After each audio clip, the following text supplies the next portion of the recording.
The first time someone asked me, "So, when are you two finally having kids?" After my third miscarriage, I was holding a plastic champagne flute and trying not to crumble. It was a Saturday night. The living room was full of laughter and clinking glasses, and I was standing there in a soft floral dress everyone kept complimenting, thinking, if I don't keep smiling, I'm going to break in half. Aunt Margaret's voice sliced through the music like a knife. 5 years married now, Emma. Your biological clock isn't getting any younger, you know. She even tapped her wrist, as if my womb was an overdue library book. A few people laughed. I felt the room tilt. I knew the answer I was supposed to give, the polite one, the practiced one. Oh, we're just enjoying married life. We're not in a rush. We'll see what happens.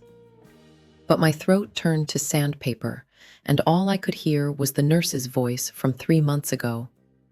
I'm so sorry, Emma. There's no heartbeat. I hadn't told Aunt Margaret about the first miscarriage, or the second, or the third. Nobody knew. Not really. To them, I was just Emma who loves kids, the cheerful primary school teacher who always organized crafts for their toddlers and brought sticker books to family gatherings.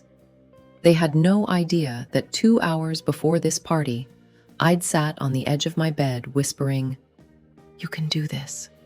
Just get through tonight. Smile. Don't cry. Not here." Aunt Margaret leaned closer, her perfume far too strong.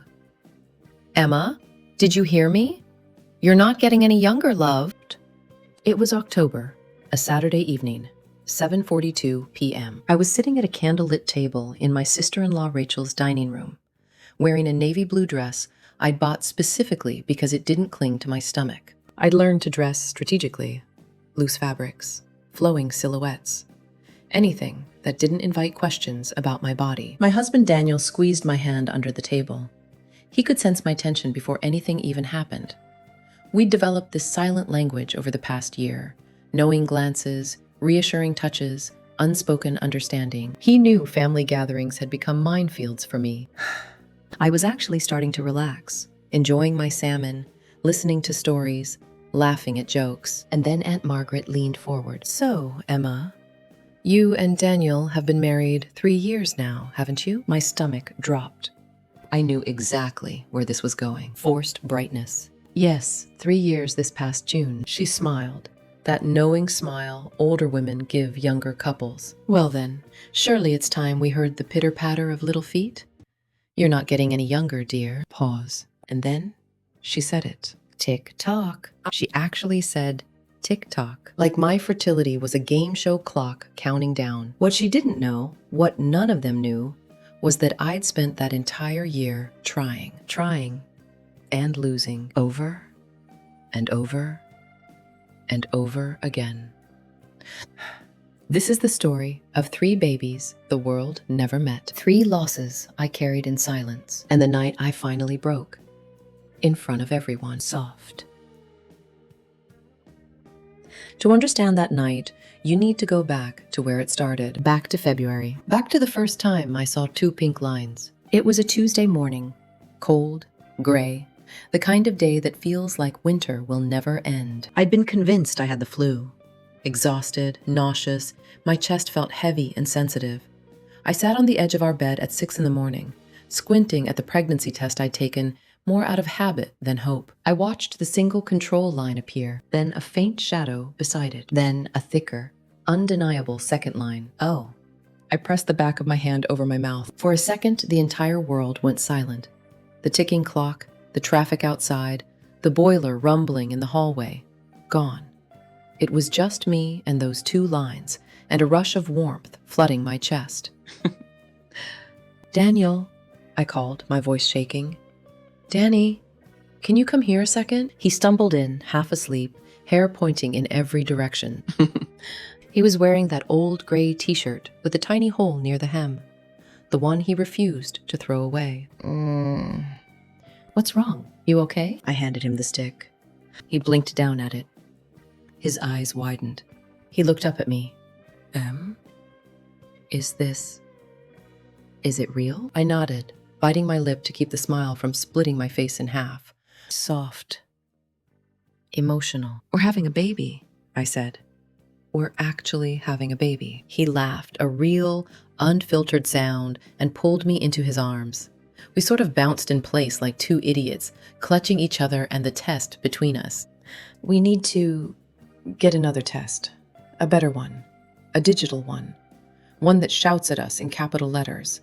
Just to be sure. We bought 3 more. They were all positive. For 11 weeks, our entire world reoriented around a tiny cluster of cells we'd never seen. We whispered about baby names in bed. We argued playfully about nursery colors. He started looking at tiny trainers online. I downloaded every pregnancy app in existence and tracked everything. Fruit size, limb development, when the baby technically had fingernails.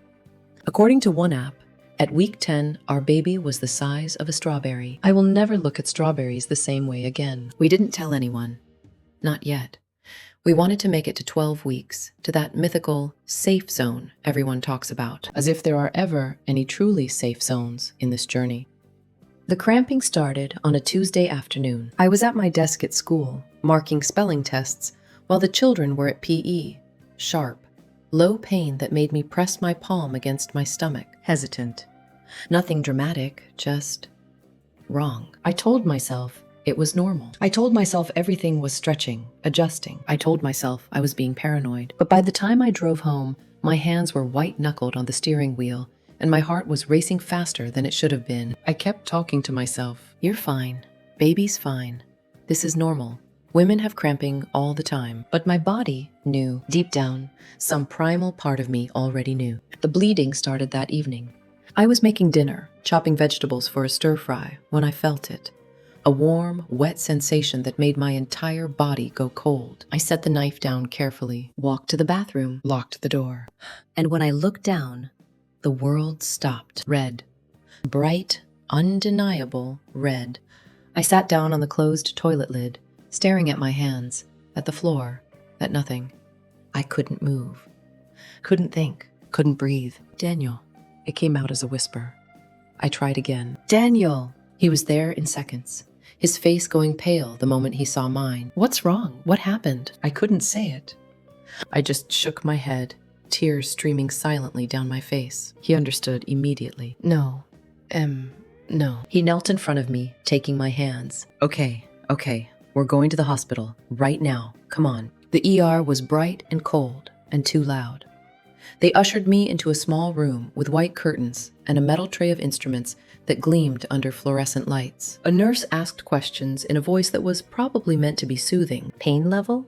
Any clots? When did the bleeding start? Have you been pregnant before? I stared at the ceiling tiles, counting the tiny holes in each square, anything to keep from falling apart. Daniel answered for me. His voice sounded far away, like he was speaking underwater. Soft. The doctor came in. She was young, professional, kind in that practiced way medical people learn. She performed the ultrasound, the wand pressing cold against my skin. Daniel squeezed my hand so hard I lost feeling in my fingers. The screen glowed. The doctor stared. Pause.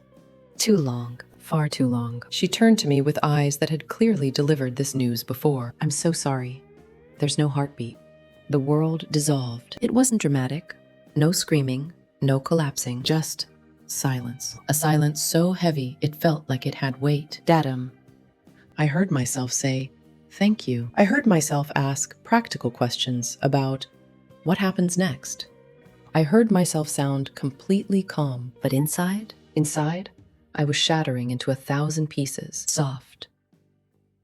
They sent us home at 3 a.m. Daniel held my coat over my shoulders, as if fabric could protect me from what had already happened. The night air smelled like damp leaves and rain. The walk to the car felt endless. When we got home, he helped me change into pajamas and tucked me into bed like I was something fragile that might break if handled wrong. He tried to be strong. God, he tried. But the moment he climbed in beside me, he shattered too. He held me, his chest shaking with sobs he tried to muffle against my hair. I'm so sorry, Em. I'm so sorry. You shouldn't have had to go through that. I wish it had been me.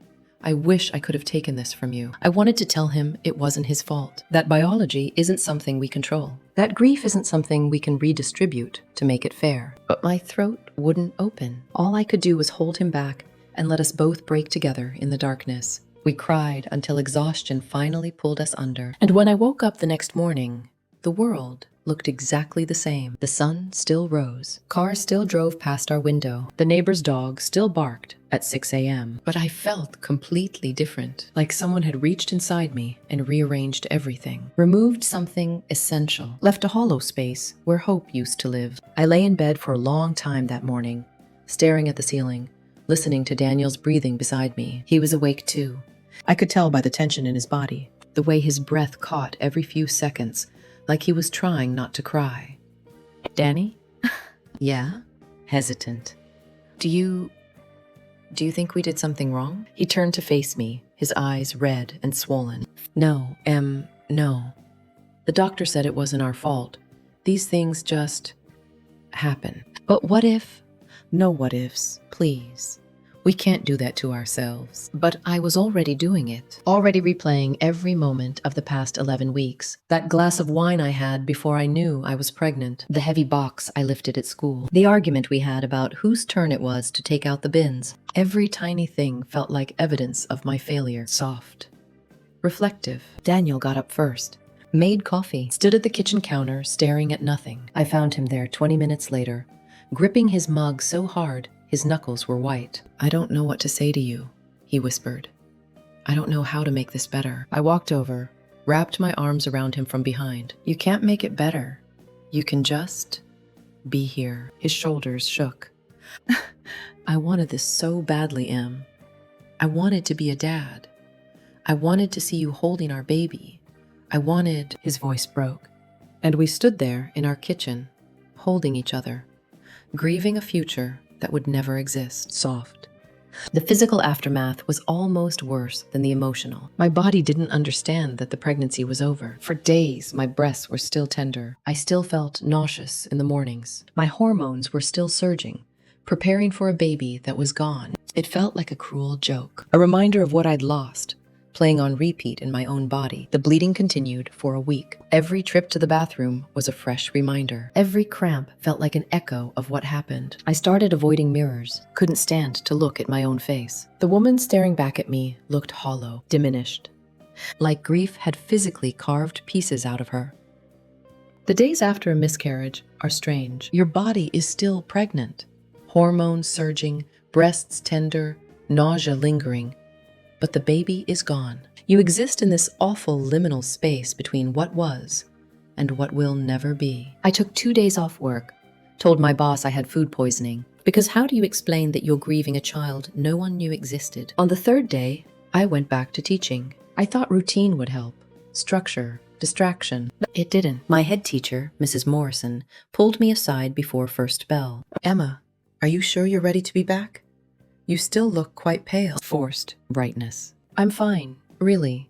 Just needed to rest for a couple days. She nodded, but I could see the doubt in her eyes. Soft. Well, if you need anything, I won't. Thank you. I walked to my classroom, unlocked the door, and stood in the doorway staring at the tiny chairs and colorful bulletin boards. 28 children would arrive in 15 minutes. 28 little faces looking at me to teach them, guide them, help them. How was I supposed to do that when I could barely hold myself together? Soft.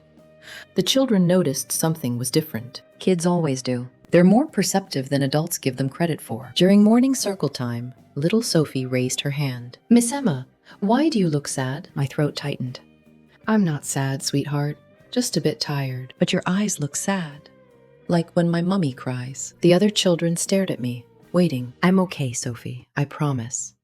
Now, who can tell me what day of the week it is? I redirected, pivoted, performed, but inside, I was screaming. Lunchtime was the hardest. The staff room was full of chatter and laughter. Someone had brought in homemade biscuits. The radio played pop music in the background. And there, pinned to the bulletin board, was a photo. Mrs. Bennett from year 2, holding her newborn daughter. Pink hat, tiny scrunched face. Perfect. I stared at that photo for too long. My colleague Megan sat down beside me. Isn't she gorgeous? Mrs. Bennett looks so happy, doesn't she? Yeah, beautiful. Megan leaned in, lowering her voice conspiratorially. Between you and me, Tom and I are thinking of trying soon. We've been married 2 years, and I think we're ready, you know? She looked at me expectantly, waiting for what? Encouragement? Excitement? That's wonderful, Megan. I'm sure you'll be great parents. Thanks. Are you and Daniel thinking about it? You'd be such a good mom. The room tilted, breathless. Maybe, someday. We'll see. I stood up too quickly, my chair scraping loudly against the floor. Rushed. Sorry, I just remembered I need to photocopy something. I didn't need to photocopy anything. I needed to escape. Soft. I found myself in the supply closet, surrounded by boxes of crayons and construction paper and glue sticks. The door clicked shut behind me. And finally, I let myself break. Silent sobs that shook my whole body, tears dripping onto the linoleum floor, hands pressed over my mouth to muffle the sound. I stayed there for 20 minutes. When I finally emerged, face blotchy and eyes swollen, I washed my face in the bathroom and told myself to pull it together. You can do this. Just a few more hours. You can do this. Every time a child hugged me, something inside me cracked. Every time a coworker complained about being tired from their toddler waking up at night, I wanted to scream. I would have given anything to be woken up at night by my baby. Anything. One afternoon, I was in the supply closet, looking for construction paper, when I heard voices in the hallway. Did you see Megan's ultrasound picture? So cute. I know. She's glowing. Due in September, right? Yeah. She's hoping for a girl. I stood there, surrounded by boxes of crayons and glue sticks, pressing my hand over my mouth to keep from sobbing out loud. I stayed in that closet for 20 minutes. When I finally came out, I smiled at my colleagues, grabbed the paper I needed, and went back to my classroom like nothing had happened. That's what grief does. It teaches you to perform normalcy so well that even you start to believe the lie. Daniel and I didn't talk about trying again, not for weeks. We moved around each other carefully, like two people made of glass. But the silence between us grew heavier. Not angry, not cold, just loaded, full of things we didn't know how to say. One evening in late March, about 6 weeks after the miscarriage, Daniel came home from work with takeaway from my favorite Thai restaurant. He set it on the table, then sat down across from me. Can we talk? My stomach tightened. About what? He reached across the table, took my hand. About us. About everything. We haven't really talked since it happened. Defensive. We talk. We talk about logistics, about dinner and bills, and whose turn it is to do laundry. But we haven't talked about how you're feeling, how I'm feeling. I pulled my hand back, because I don't know how I'm feeling. I wake up sad. I go to work sad. I come home sad. I go to bed sad. That's it. That's all there is. His eyes filled with tears. I'm sad too, Em. I lost the baby too. But I feel like I lost you as well. That's not fair. I know it's not fair.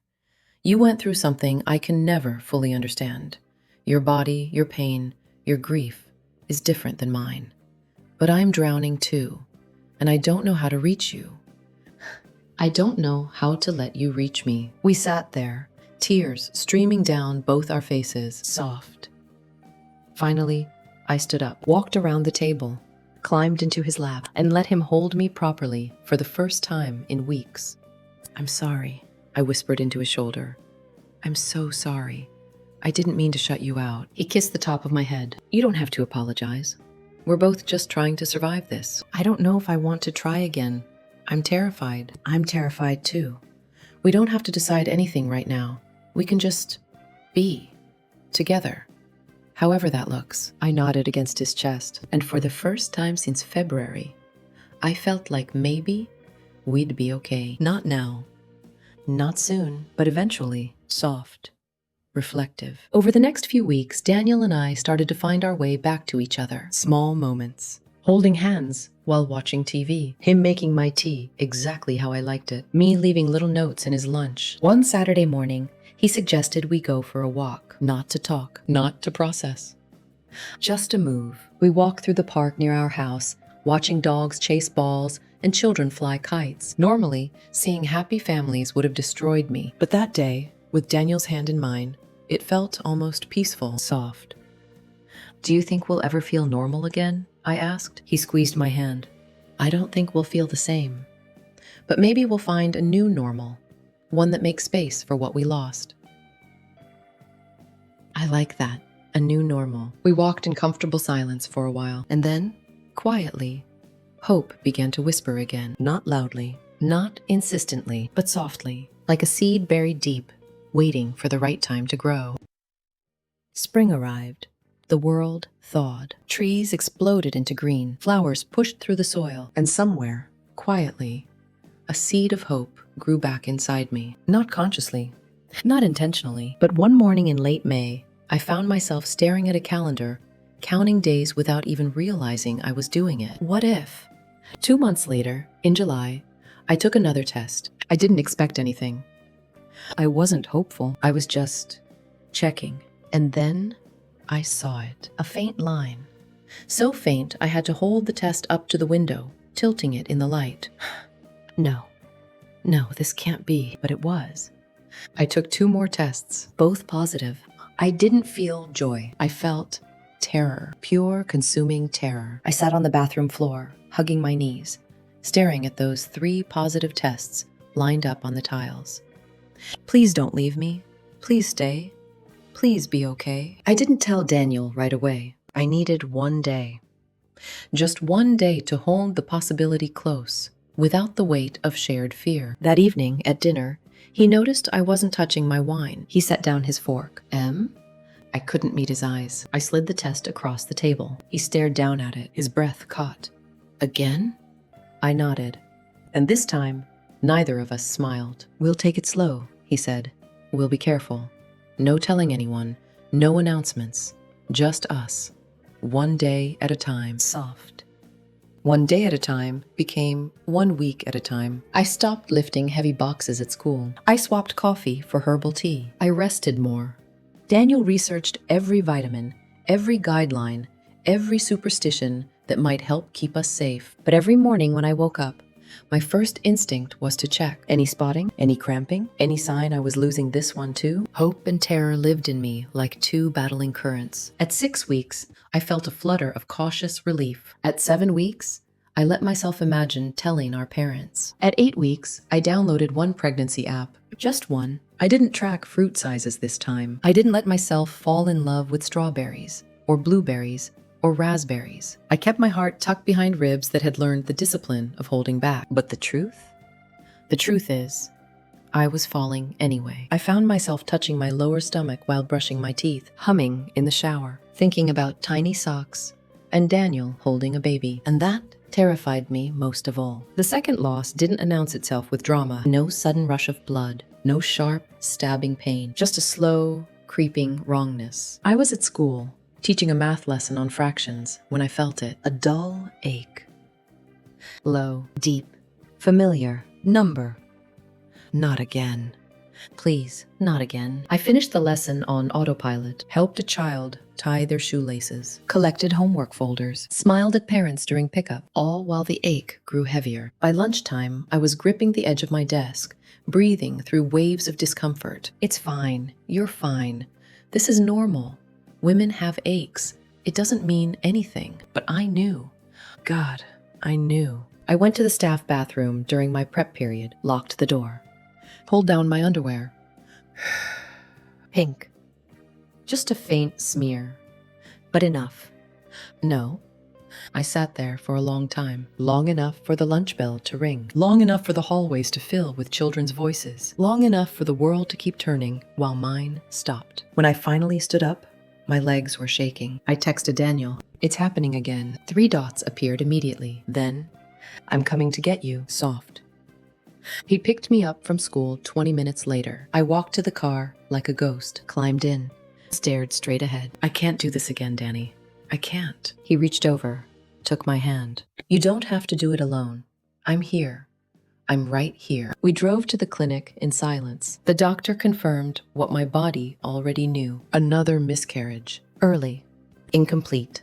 My body deciding for us. Again? We drove home. I went straight to the shower. I stood under the water until it turned cold, until steam filled the room, until I couldn't tell if I was crying or if it was just water on my face. Daniel knocked softly.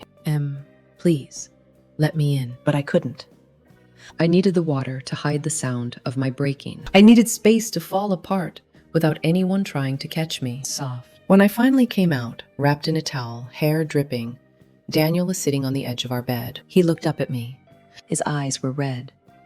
"I don't know how to help you," he whispered. "I don't know what to do." I sat down next to him, took his hand. "You can't fix this. Neither of us can. We just have to survive it." He pulled me close, and we sat there, two broken people, holding each other in the fading light. After the second loss, something in me changed. I withdrew, not from Daniel, never from him, but from the world. I stopped going out with friends. I stopped attending family dinners. I made excuses. "Sorry, not feeling well. Can't make it this time. Maybe next month." I became quieter, smaller. Like if I took up less space, my grief would too. Daniel tried to reach me. He'd sit beside me on the sofa, his hand resting gently on my leg, not demanding, just offering presence. Some nights I leaned into him. Some nights I felt too fragile to be touched. My coworkers started noticing. "Emma, are you okay? You seem distant." Forced brightness. "I'm fine, just tired. You know how it is." But I wasn't fine. I was drowning. And I was doing it so quietly that no one could hear me go under. Soft transition. Autumn arrived. The air turned crisp. Leaves began to fall. And I made a decision. Daniel and I weren't going to try again. We didn't say it out loud. We just stopped tracking cycles, stopped hoping, stopped putting ourselves through the cycle of joy and devastation. We needed time, space, breathing room, a pause from the heartbreak that had twisted us into shapes we didn't recognize. But in late November, something shifted. I felt unusually tired, nauseous, a familiar heaviness in my chest. "Number. Please, no, not again." I took a test on a Tuesday evening. I didn't expect anything. I wasn't even thinking. I was just ruling it out. And then, 2 lines. Clear, bold, immediate. My knees buckled. The test clattered onto the bathroom tiles. I gripped the sink, breathing too fast, vision flickering. No, not again. Please. Please." The fear was instant, violent. It swept through me like ice water. I didn't call for Daniel. I didn't feel joy. I felt pure, crushing terror. Soft. Daniel found me 10 minutes later, still gripping the sink, staring at the test on the floor like it was a grenade. He knelt beside me. Talk to me." But I couldn't. I just shook my head, tears sliding down silently. He picked up the test. His eyes widened. But this time, there was no spark, no disbelief. No laughter, only fear. He stood and wrapped his arms around me. "We'll get through whatever comes," he whispered. "I won't let you do this alone." But I already felt alone, not because of him, but because my body had betrayed me twice, and I couldn't trust it not to do it again. For 3 weeks, I lived in suspended breath. I didn't download apps.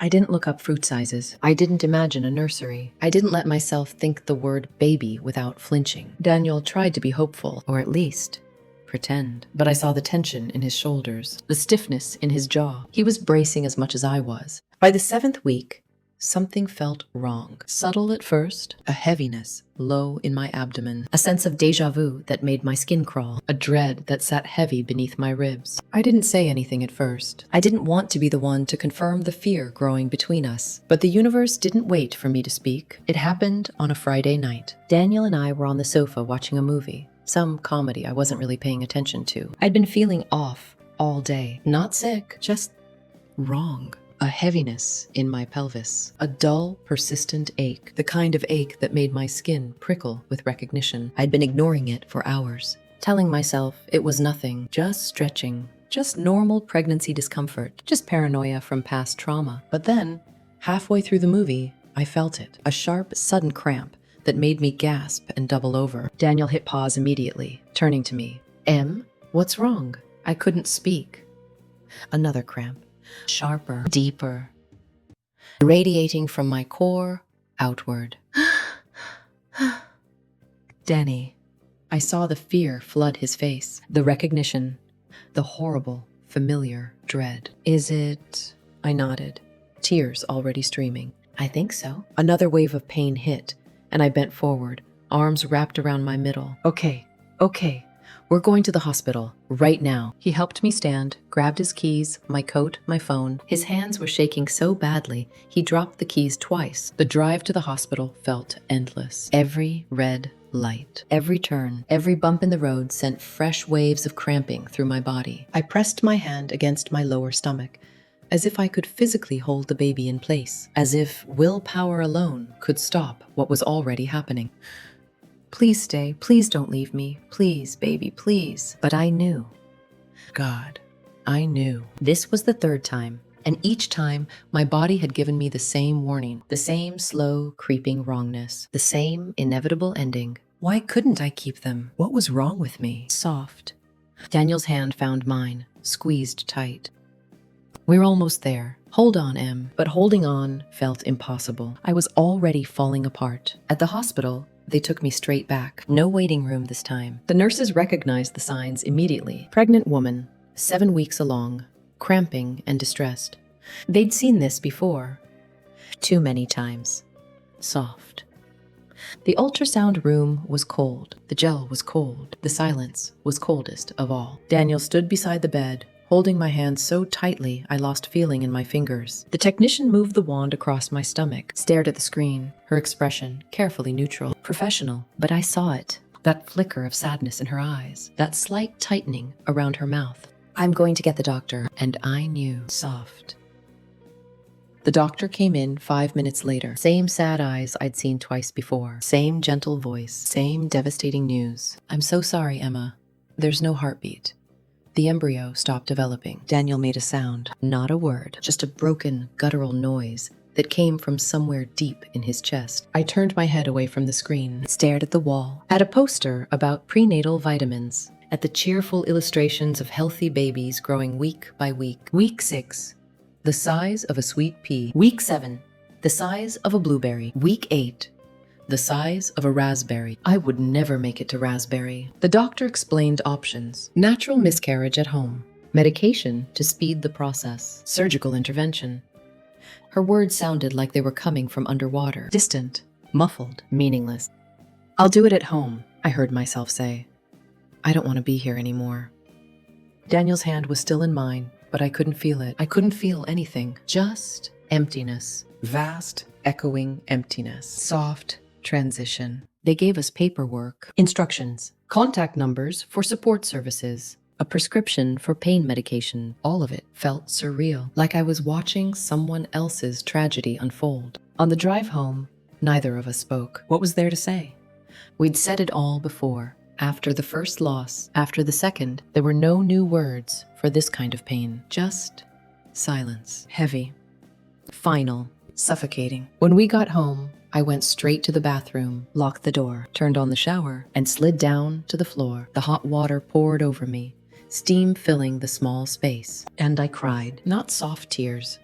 Not quiet grief. Not the controlled mourning I'd practiced twice before. I cried like a person who'd reached the absolute end of what she could endure. Like a person who'd been broken too many times to be put back together. Like a person who'd lost not just babies, but hope itself. I cried until I had no voice left, until my throat was raw, until my ribs ached from the force of my sobs. Daniel tried the door handle.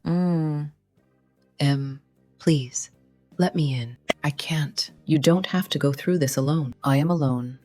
My body is doing this. My body keeps failing. I'm so alone in this. You're not. I'm right here. I'm always right here. But he wasn't inside my body. He wasn't feeling the cramps. He wasn't bleeding. He wasn't physically losing our baby. Again, for the third time, I sat under that water for an hour, until it ran cold, until my skin wrinkled, until I had nothing left to cry. When I finally emerged, wrapped in a towel, hair dripping, Daniel was sitting on the floor outside the bathroom, waiting. His eyes were red. His face was blotchy. He'd been crying too. I'm sorry, I whispered. I'm so sorry. He stood up, pulled me into his arms. Don't apologize. Don't you dare apologize. You have nothing to be sorry for. I can't keep them. I can't keep our babies. What's wrong with me? Nothing. Nothing is wrong with you. This is not your fault. Do you hear me? Not your fault. But it felt like my fault, my body, my failures, my inability to do the one thing women are supposed to be able to do. Soft. That night, we lay in bed together, not speaking. Daniel's arm draped over me, protective, but helpless. I don't think I can try again, I said. I don't think I can survive another loss. He was quiet for a long moment. Then we don't try again. We find another path. Adoption, fostering, a life without children, whatever you need, whatever keeps you whole. I don't feel whole. I feel shattered. Then we'll pick up the pieces together, one at a time, for as long as it takes. I closed my eyes, letting his words wash over me. I didn't believe them, but I needed them. Soft, reflective. The third miscarriage didn't just break me. It fundamentally changed me, reshaped my understanding of my own body, my future, my identity. I wasn't just someone who'd lost a pregnancy. I was someone who'd lost 3. Someone whose body had become a graveyard for dreams that never took root. And I didn't know how to be that person, didn't know how to carry that identity, didn't know how to move forward when forward felt impossible. Soft transition. The weeks that followed were the darkest of my life. I went back to work, smiled at students, taught lessons, graded papers, but I was moving through life like a ghost, present, but not really there. One afternoon, a little girl in my class looked up at me with big, curious eyes. "Miss Emma, do you have any babies?" The air left my lungs. "No, sweetie, not yet." She tilted her head. "Why not? You'd be a good mummy." "Thank you, darling. That's very sweet." I excused myself, went to the supply closet, closed the door, and cried so hard I thought I might break my own ribs. Soft. I started avoiding pregnant women. It wasn't conscious at first. I'd see a pregnancy announcement on Facebook and scroll past quickly. Then I started hiding posts. Then unfollowing people altogether. My friend Jen texted one day in October, "Neshem luka he levatai." Haven't seen you in forever. Want to grab coffee this weekend? I stared at the message for 20 minutes before responding, hesitant. "Sorry, really busy with work. Maybe next month?" The truth? Jen was 7 months pregnant, and I couldn't bear to sit across from her, watching her glow, watching her touch her belly, watching her talk about nursery colors and baby names. It made me a terrible friend, but I was barely surviving. I didn't have the capacity to celebrate someone else's joy when mine kept being ripped away. The baby shower invitations were the worst. 3 in 1 month. Co-workers, old university friends, Daniel's cousin. I made excuses for all of them. "So sorry, I have a family thing that weekend. I'm not feeling well. Send my love." Work commitment came up. Can't make it. Lie after lie after lie, and each one made me feel smaller, more isolated, more ashamed. One Saturday afternoon in late October, I was at the grocery store when I ran into an old friend from university, Melissa. We'd been close once, years ago, lost touch after graduation, but always meant to reconnect. "Emma, oh my God, how are you?" She was pushing a cart with a toddler in the seat and very visibly pregnant, maybe 6 months. I felt the air leave my lungs, forced brightness. "Melissa, hi, I'm good, how are you?" She beamed, one hand resting on her belly. "Exhausted. This one's due in January, number 2. Can you believe it? And this little monster keeps me on my toes." She gestured to her toddler, who was clutching a toy car and babbling happily. "Congratulations. That's wonderful. What about you? Any kids yet?" Pause. The question hung in the air like a blade. "No, not yet." She tilted her head sympathetically. "Oh, don't worry. I'm sure it'll happen when the time is right. You're still young." I wanted to scream. I wanted to tell her that time had been right 3 times this year, and my body had failed me every time. I wanted to ask her what she knew about waiting and trying and losing. Instead, I smiled. "Yeah, I'm sure." "Well, we should get together sometime. Bring Daniel. The kids would love to meet you." "That sounds great. I'll text you." I wouldn't. We both knew it. Soft. I finished my shopping in a daze, threw items in my cart without really seeing them, paid at the self-checkout to avoid small talk with the cashier, made it to the car, and broke down sobbing in the parking lot. Why was it so easy for everyone else? Why could they just have babies, plan them, grow them, birth them, while I couldn't even make it past 12 weeks. I sat in that car for 30 minutes, crying, until I had no tears left. When I finally drove home, Daniel was in the kitchen making lunch. He took one look at my face and knew. What happened? I ran into Melissa. She's pregnant. Again. And I can't do this. I can't keep running into people living the life I'm supposed to be living. He pulled me into his arms. I know. I'm sorry. I'm so sorry. When does it stop hurting? I don't know, Em. I really don't know. I became a ghost of myself. Someone bitter. Someone jealous. Someone who couldn't celebrate other people's joy because it hurt too much, Daniel noticed. One night, he sat me down at the kitchen table. Em, I think we need help. Real help. This is too much to carry alone. I stared at my hands. What kind of help? Therapy. A support group, something, anything. I nodded. Because he was right. I was drowning. And I needed someone to throw me a lifeline before I went under completely. Soft transition. A week later, I sat in a therapist's office for the first time. The room was warm, soft lighting, a box of tissues on the side table, pale blue walls, a bookshelf full of psychology texts and self-help books with optimistic titles that made me feel tired just looking at them. The therapist, a woman in her 50s with kind eyes and silver-streaked hair pulled back in a low bun, smiled gently as I sat down. I'm Dr. Sarah Chen. Thank you for coming today, Emma.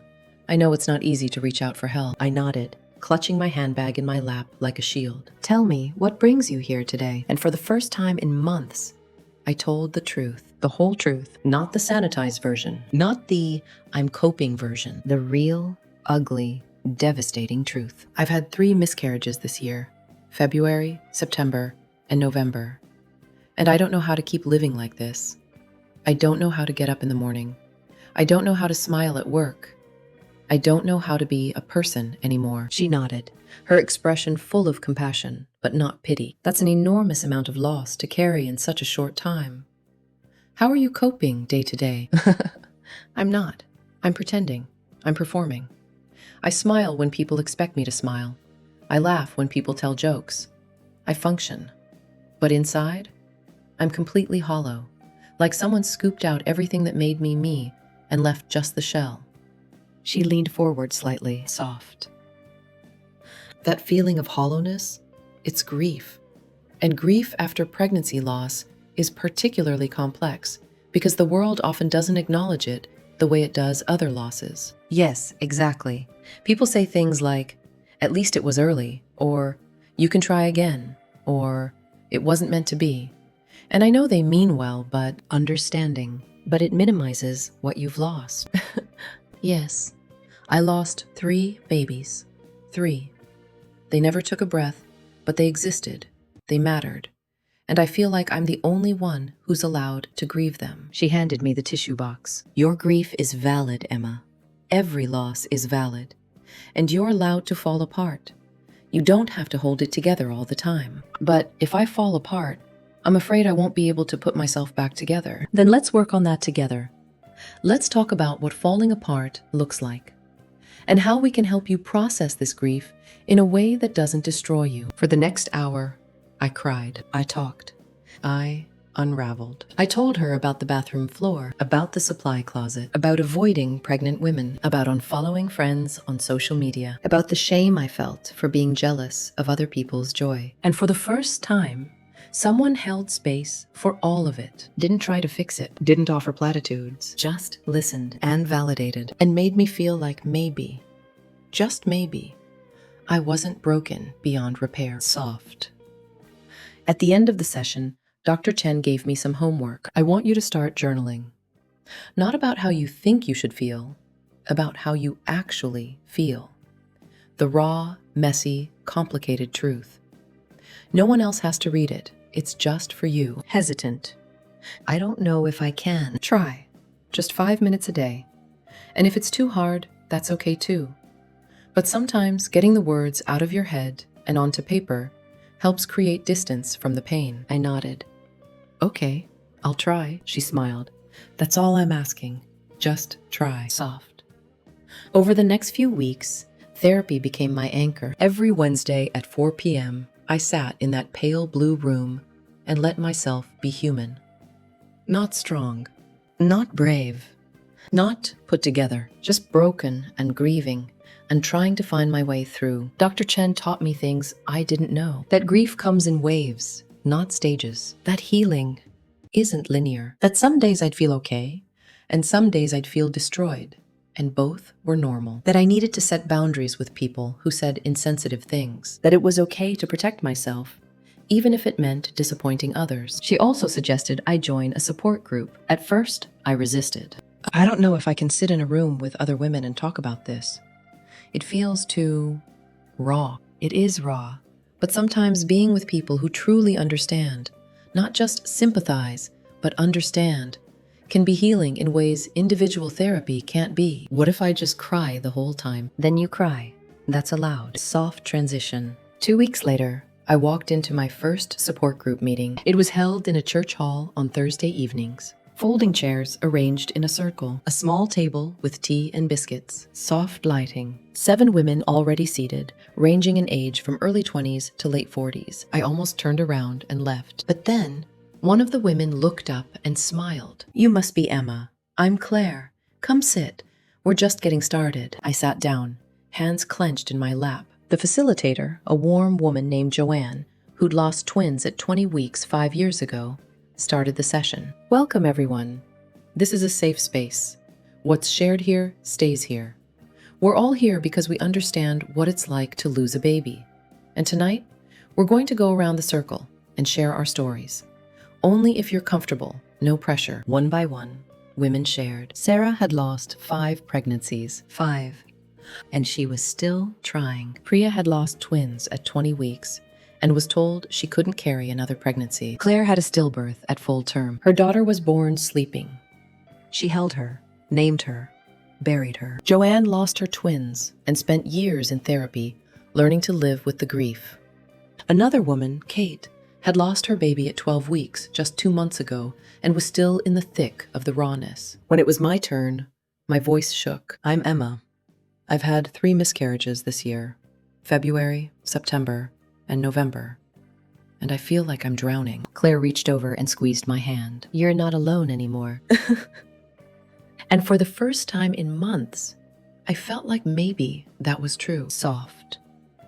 The support group became a lifeline. Every week, I showed up. Sometimes I talked.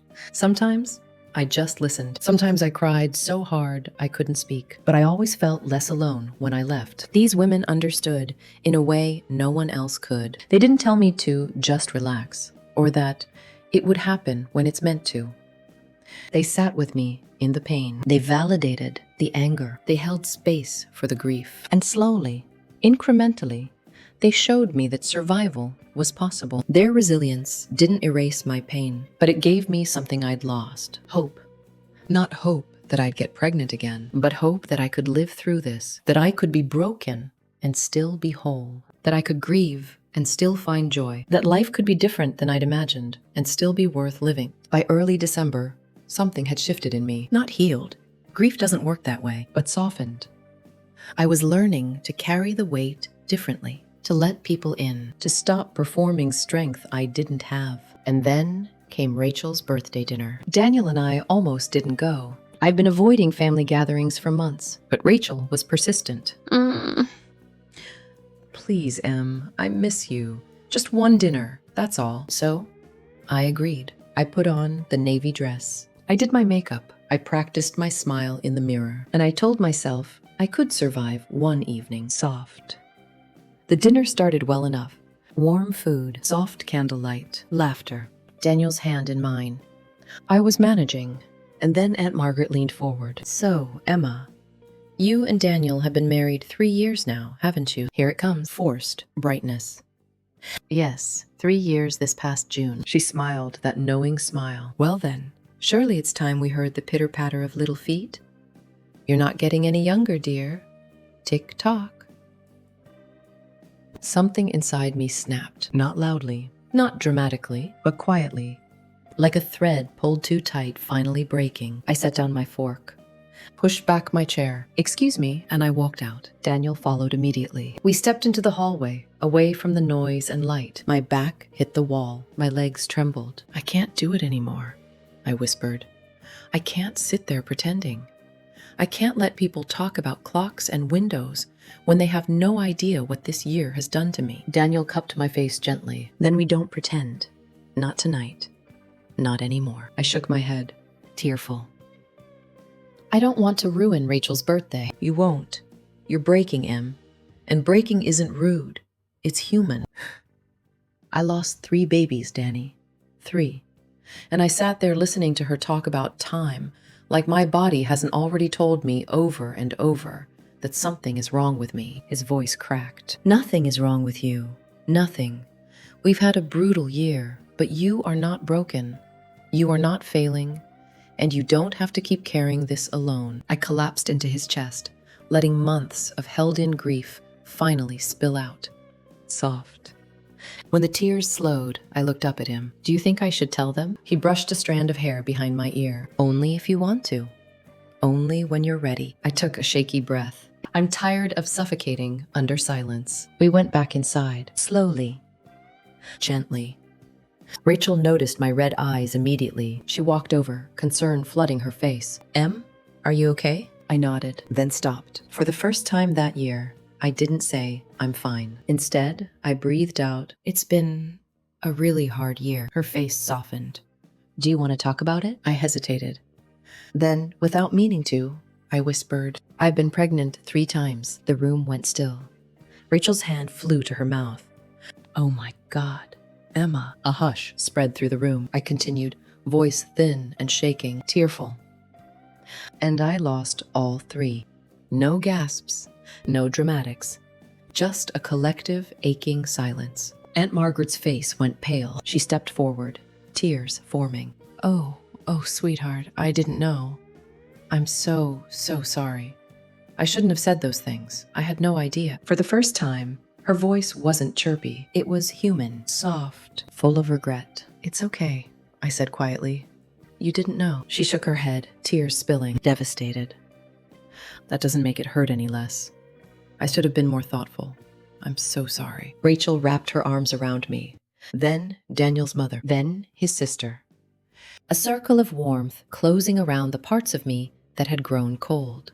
No one asked invasive questions. No one minimized the losses. No one offered cliches about everything happening for a reason. They just held space. And for the first time all year, the silence didn't feel like suffocation. It felt like relief. Soft. Daniel's mother took my hand. "I lost 2 babies before I had Daniel," she said quietly. "I never talk about it. But I want you to know, you're not alone." Priya, Daniel's cousin, nodded, soft. "I had a miscarriage last year. It nearly destroyed me." One by one, women in the room shared their own stories, losses I never knew about, grief carried in silence. And I realized I had never been as alone as I thought. Soft transition. That night, when Daniel and I finally got home, I felt lighter, not healed, not fixed, but lighter. He made tea while I curled up on the sofa. The living room felt safe again, warm, quiet in a way that didn't hurt. He sat beside me, handed me my mug, kissed my forehead. "I'm proud of you. You've carried so much, too much. And tonight, you were brave." I leaned into him. "Do you think things will get better?" He took my hand. "I don't know when, but yes, I do. And I'll be with you every step." I rested my head on his shoulder, letting the warmth of the moment soften the sharp edges inside me. That year didn't end with a miracle. No surprise pregnancy, no sudden fix, no dramatic twist. It ended with truth. And truth, as painful as it was, became the first real step toward healing. I wasn't okay, but I wasn't pretending anymore. And that, in its own quiet way, was hope.